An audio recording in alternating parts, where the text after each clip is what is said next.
ses flancs sont prêtes à s'ouvrir comme des voiles sombres.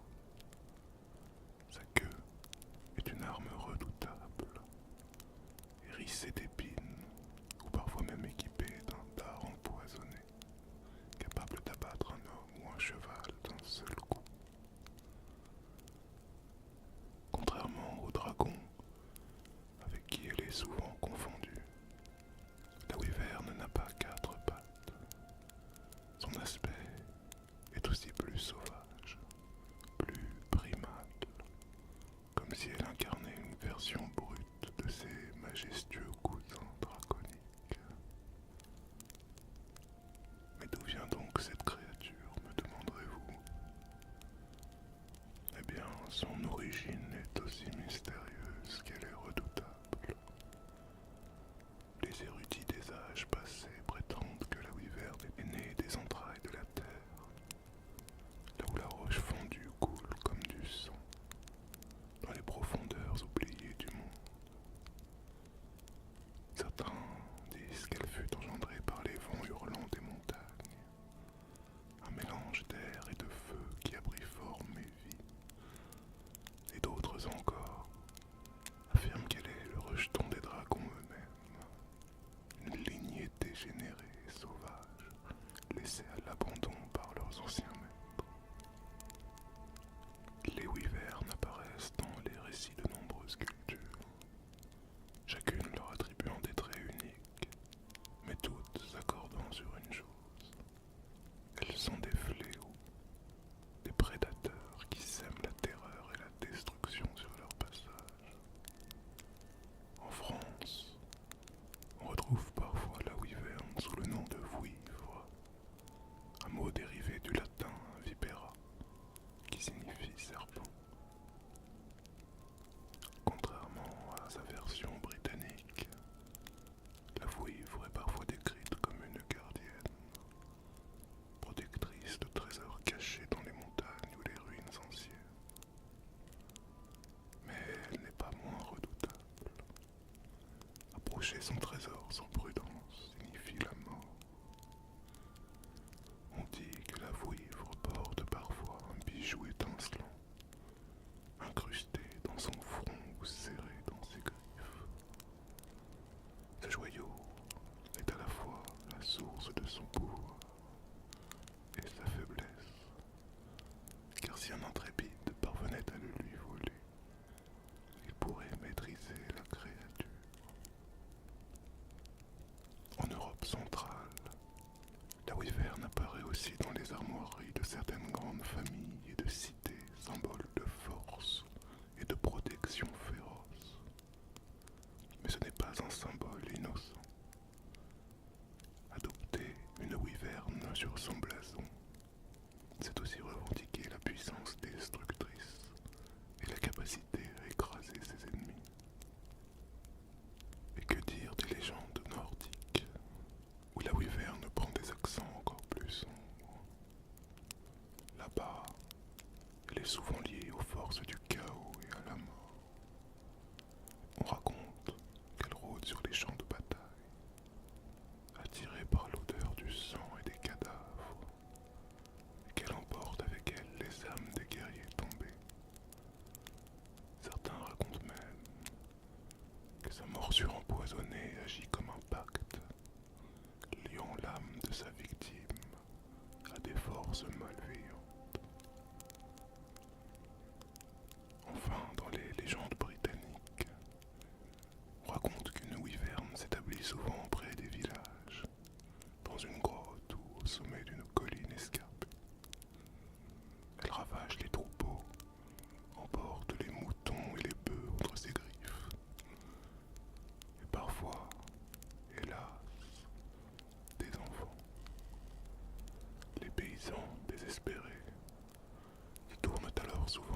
souvent les joies de la pêche et des balades en forêt, aux trop longues et ennuyantes messes de l'église.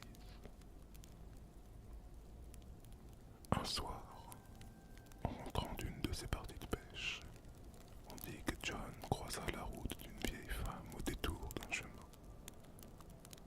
Cette vieille dame ne le lâchait pas des yeux à mesure qu'il avançait sur la route, ce qui mit John bien mal à l'aise. Et une fois la vieille femme dans son dos, il l'entendit dire d'une voix grinçante que rien de bon ne peut sortir d'un dimanche où l'on manque l'église. Et John Langton n'en changea pas pour autant ses habitudes. Et alors qu'il avait oublié cette vieille folle depuis plusieurs mois, il pêcha une étrange créature dans la rivière locale. Une bête, petite, mais hideuse. Horrifié, il jeta la chose dans un puits et oublia l'affaire. John Langton partit rejoindre les croisades à Jérusalem, s'éloignant ainsi des affaires de sa terre natale pendant plusieurs années.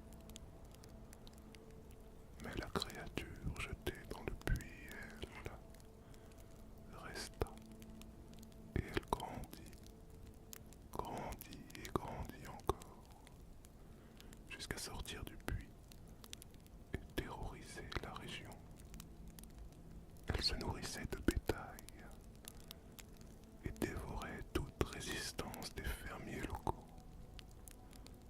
Pire encore, de temps en temps, elle parvenait à faire abattre ses griffes sur un enfant et s'envolait avec lui pour le dévorer.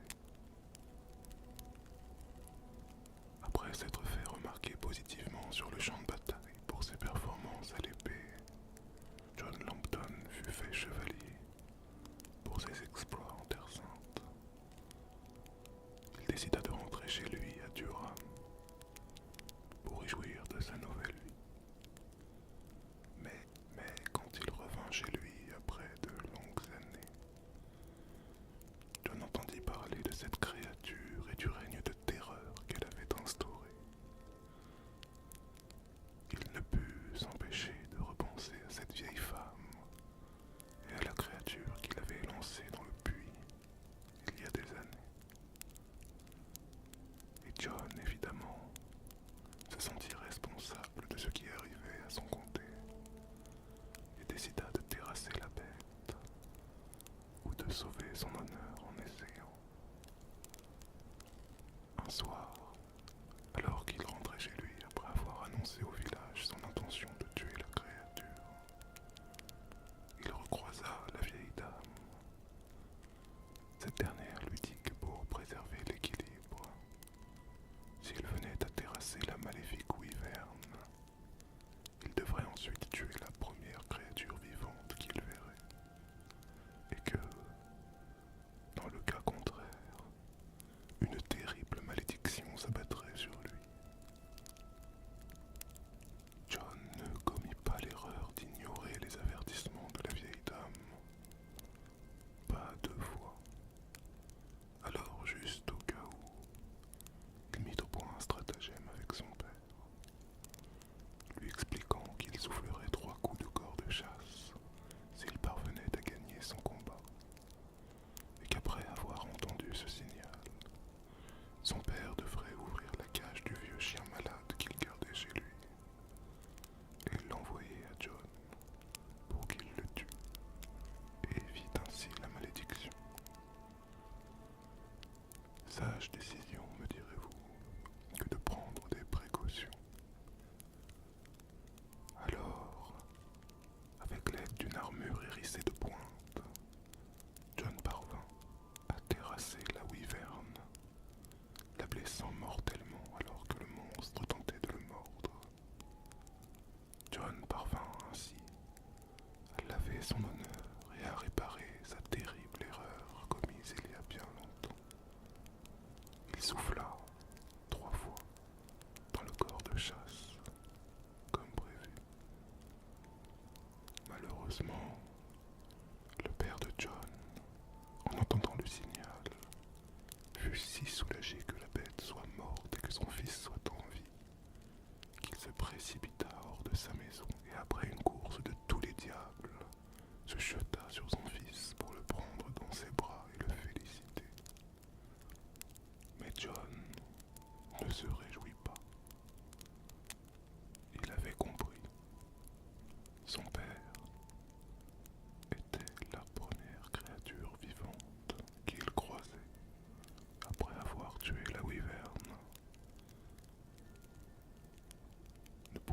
se résoudre à tuer son père.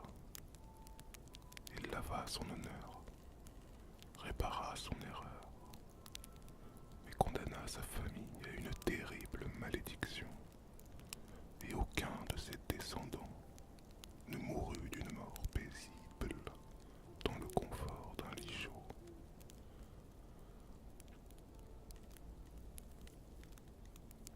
Mais écoutez mes amis, je vous ai raconté suffisamment d'histoires terribles pour ce soir.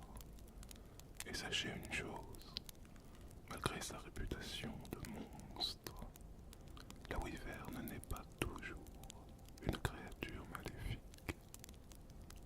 Dans certains contes oubliés, elle apparaît comme un être tragique, une créature incomprise, condamnée à une existence solitaire par sa propre nature. Certains héros des récits médiévaux apprennent à la dompter, forgeant une alliance improbable avec elle. Et ainsi, la wyverne devient parfois une monture puissante, une alliée capable de faire pencher la balance entre le bien et le mal. Alors me demanderez-vous pourquoi ces récits ont-ils survécu à travers les âges?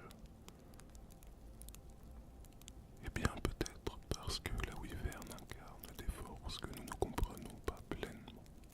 La nature indomptée, la puissance brute et le danger qui réside à trop s'approcher de l'un